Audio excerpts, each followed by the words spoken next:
I know we're talking a lot about security and we're focused a lot on kidnapping, but I can't resist it. Here we have a Speaker of the State House of Assembly, and oftentimes what you get to hear is that the State House of Assemblies are just, rubber stamps to the executive arm of government in many states. So what you found out is that in the National Assembly, they have tried to pass a law that would help the State House of Assembly be independent by themselves. In your experience, and what they found out also was that was resisted at the State House of Assembly. It would seem that they didn't get much support, and they wondered why. Can you help us explain what exactly is the status of your own State House of Assembly? Are you an independent arm of government? And what your stance was on the National Assembly's issue? Well, we are not an independent. Yes, by the Constitution, we are separated. Now, you must understand the Constitution says there are three arms: the judiciary, the legislature, and the executive arm. But the most important thing is that they are well separated, but the walls of separation are quite permeable. So you could crisscross. Now, in Delta State House of Assembly, the luck we have is because we have a governor who is a full Democrat. He understands clearly that separation of powers is enshrined in the Constitution. And like people said, controversy generating, like the law we passed, he had no issues with it. If the members of the House say they've passed the law, so be it. He would not give his assent, and the Constitution makes a proviso for that in Section 100. So you eventually had to explore that proviso. Yes, it's there. It's just that people don't want to use that. And it's not the first time it's being used by other houses. It's done, but most times it appears that when you do that, you're at war with the governor, and that's what makes news for the media, and they enjoy that part of it. Isn't it so? Aren't you at war with him? No. Why would it be at war? If he says, my opinion is, I don't believe in this, the fact that he does not assent to it does not mean that the law will not come into force.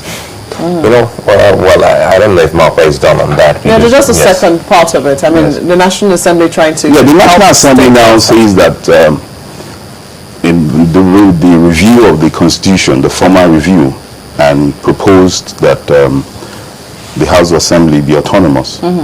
And it was voted down by the houses. Yes, it was, because, then, of course, there's a lot of influence. But you see, democracy has also deepened with time. And a lot of people believe now that these things can work. And if you see the governors fighted them, of course they had reasons. Because if you see the kind of things that happen in the House of Assembly, where with so much impunity, they don't follow constitutional provisions when it comes to things like impeachment and all of that, you now begin to wonder what's going on.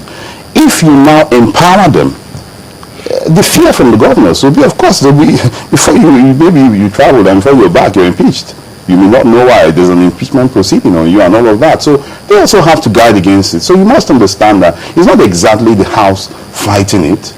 They're not fighting it. But of course, there must be agreements. I believe we'll get to that point because our democracy is beginning to deepen. And there'll be negotiations, and we'll get to the point where what I get from that is that we have a lot of state houses of assemblies that don't seem mature just yet. I mean, it would seem that they have powers. I mean, powers to impeach a governor, for instance, is an enormous power. And it would seem that they still cannot be trusted just yet with enormous powers like that. Well, not being trusted per se. It depends on, well, again, the maturity of those leading the House, of the leaders of the House, and how the relationship is with the executive arm. Now, you could close your eyes to an impeachable offense, and you could also decide to take it up. It's not all the time that you must go for the full weight. The full impeachment is an extreme position. It doesn't have to come. You can ask questions, and you can ask for those things to be corrected. No, what I got from that, I mean, you explained a particular point, and you had made the point about the governors fighting that particular move by members of the National Assembly to make State House of Assembly more autonomous, and you had talked about how they were afraid that if you give them this much power, I mean, look at what is obtainable right now. You find a lot of State House of Assembly torn in the middle, so to speak, carrying out impeachment process, and sometimes under a tree or in a classroom, or, you know, and the fight is all about the mace, who has the mace, who doesn't have the original mace, and all of that. Yes. You find that happening a lot. You seem to be suggesting that with that playing out right now in many state House of Assembly, it would almost be wrong, or maybe be premature. I think that's what I'm looking for. Premature to grant them autonomy. No, it's not premature. It's actually, it's part of the maturity that will come. Because, you see, like I said, our democracy is beginning to deepen, and we're beginning to understand clearly separation of powers. And, you know, when there's a relationship, you have the autonomy. I'm not saying, the autonomy, I believe, will come with time. If presented again, I'm sure it will come through. But it takes now for the fears, those fears must be allayed, because you still can't take away those fears. They are genuine fears from the executive arm of government.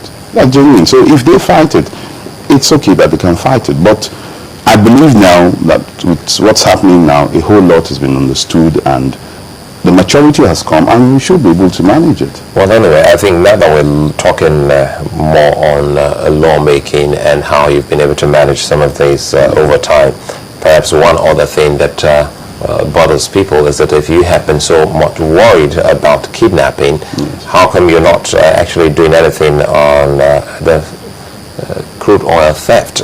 Your governor, Dr. Emmanuel Dwyer, is also the chairman, National Economic Council on Crude Oil Theft, and just some couple of days ago we saw him in London, where he also talked about the to the international community, asking them to come give Nigeria some support and see how they can track this and also trace some of these crude that are being stolen from the country.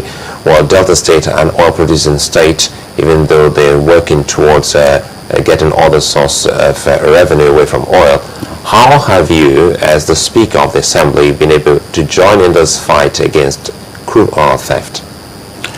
Well, first and foremost, the issues of crude oil actually exclusive matters, because they are vested in the National Assembly. But within the state, what we can do is, within the constituencies, we have members representing each constituency. And this theft happens when you have those illegal refineries. Of course, they are situated in constituencies where members represent. So if members come up with the intelligence reports that we have stories, or we hear rumors that XYZ is happening within my constituency, what we do as a House Assembly is to report same to the governor, because he's the head, coincidentally, he's the head of the Crude Oil Theft Committee at the national level. And he knows they'll put in place, he organizes the security agencies, and they know how to bust such illegal refineries. You know, I'm saying this because the way you've been able to, help in stemming the tide of kidnapping, don't you also think you should also put in a law that, can actually, stipulate stiffer penalties for those involved in all of this? Because if you're silent on this, it looks like, some of these people can't be touched. No, I believe the reason is that crude oil matters are basically left for the nationalism in the exclusive list. So we cannot legislate on matters that have to do with oil mining and all of that. So if you say crude, or the moment you start talking about crude oil, then I will have to stop you, because the Constitution makes it exclusive for the exclusive discourse of the National Assembly. So you cannot discuss about it. So except you want us to circumvent the law, circumvent the Constitution, and hide under the cover to deal with certain issues. Because there's a whole lot of issues like that which if you ask my opinion, I believe that the National Assembly is handling too much. They should break down the exclusive list and allow the states legislate on a whole lot of matters.